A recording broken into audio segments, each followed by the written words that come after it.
But I would say that migration is something that is not unique to Poland and is not unique to white areas. I think that's another misconception that people that live in Europe have. Like, I'll give you an example. In Trinidad and Tobago, we have probably a higher proportion of immigrants than Poland per capita. But the immigrants that come to Trinidad, they tend to be from other Caribbean countries, so like Barbados, Grenada, St. Vincent and Grenadines, Jamaica, Haiti. We also have a massive amount of migration from Venezuela to Trinidad and Tobago, and then also from African countries like Nigeria and Ghana that have completely changed the demographic makeup of my country, Trinidad and Tobago. You go across to, for instance, Guyana. Guyana is historically, like, let's say, a French state. Well, no, it's historically Indian and black, but again, their demographic makeup has been changed recently by an influx of immigrants, let's say from Venezuela also, but also from Brazil and other Caribbean countries and Africa and the Philippines even, that have changed the demographic makeup of Guyana itself. We go down south to Argentina. There are a lot of immigrants moving to Argentina from Bolivia and from Peru. You go to Belize. Belize is a really interesting case because Belize is a Central American country. However, it was a British colony made up of majority black people, right? So it's an English-speaking, black majority Central American country, historically speaking. But this is Belize. But Belize right now is no longer English-speaking or majority black because there's been an influx of Latinos into the country. So right now, Belize is majority Latino and they speak Spanish. So there's an influx of people into Belize that have changed the demographic makeup of the country itself. You move to South Africa, and for anyone who pays attention to South African politics, you would see that immigration was a huge, massive political campaign issue within the country itself. A lot of hostility towards immigrants in South Africa, right? And the immigrants there were people from India, people from Zimbabwe, from Nigeria, from sub-Saharan countries. You move north to Kenya and Ethiopia, and they have, immigration was a huge topic politically within those countries, right? And the topic was more about immigrants coming from China, essentially starting to dominate the local economy in those countries and the cultural difference and the hostility there.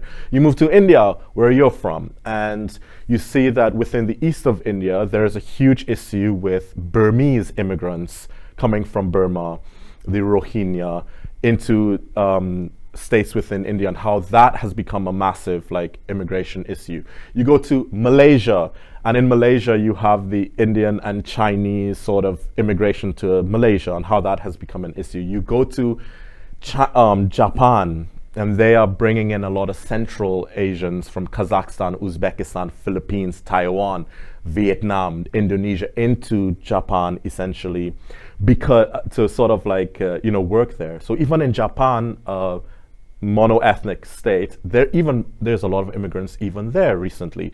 You even go to the Middle East. In the United Arab Emirates, there's a lot of white people there, a lot of people from India and Bangladesh that have moved to the UAE. In Riyadh in Saudi Arabia, it's the same story. In Turkey, there's a lot of Arabs that have moved to Turkey. Within Russia itself, you have the Uzbeks, the Tajiks, the Turkmenistanis who are migrating to Moscow.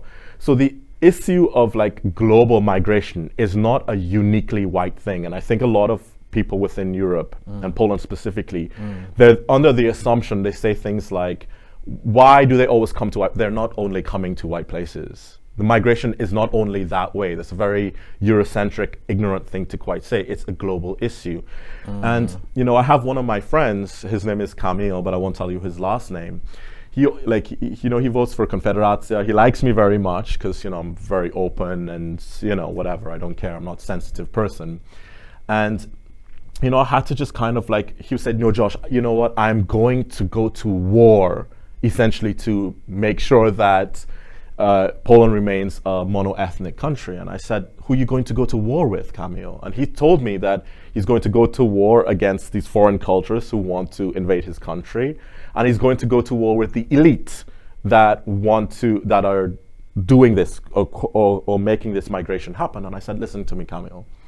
The war is not with them.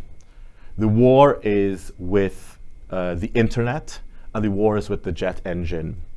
Have fun with your Butlerian jihad, but you're going to lose it. And for those of you, I hope you'll understand that analogy that I made there with the Butlerian jihad. But anyway, so the war is with technology itself. If you think you're going to win that war, good luck. And so I told him that. But actually something more interesting, right, about Camille. So this was a couple years ago, actually. And I mean, he has dark hair, dark eyes, very white skin, you know. Votes for Confederacja. I love him to death. Camille, if you're listening, I love you to death. And I actually bought him a DNA test. A very interesting story. I also did one, but I'll make a video on that later. And I bought him a DNA test. I said, okay, Camille, take the DNA test. Let's see how Polish you are. Right? So he does the DNA test, sends it back to 23andMe, and it came back. And the most hilarious thing happened, and it just turned out that Camille was half black. Well, in the Polish sense, yes, but he was 60% Polish, so majority Polish, but he had a lot of gypsy blood in him, and also a lot of Balkan influence, so Greek, Serbian, Bulgarian, Hungarian influence, so even some Swedish and German influence there. So I know, like, he saw that and was like, okay, he had to go and talk to his parents, essentially. But he got a little quiet after that, right? And I think that, you know, for Polish people who, I would encourage you to check your genetics. You know, you might be surprised at the admixture that you find within your own blood. Interesting. And it would also kind of show that the whole migration thing is not something it's not even a recent phenomenon. It's not. It's right? just not. It simply isn't. I mean, it's as long, like, for so I study politics, right? And a big part of what I teach students is about Rome, right? The Roman Empire and the Roman Republic. And, you know, immigration has been an issue since those times. It is just a forever issue. People from peripheral areas move to the economic centers, and they move from the rural areas to the urban areas to, you know, the core states. Why? It's just how it goes, right? Exactly. Thank you for watching, everyone. This was just a small piece of the full podcast. If you'd like to see the full conversation between me and Joshua, please press the link somewhere here. If this conversation brought you value, subscribing is the best way to support what we are doing here. We're just getting started, and every bit of support means a lot to us. Thank you again, and I hope to see you soon.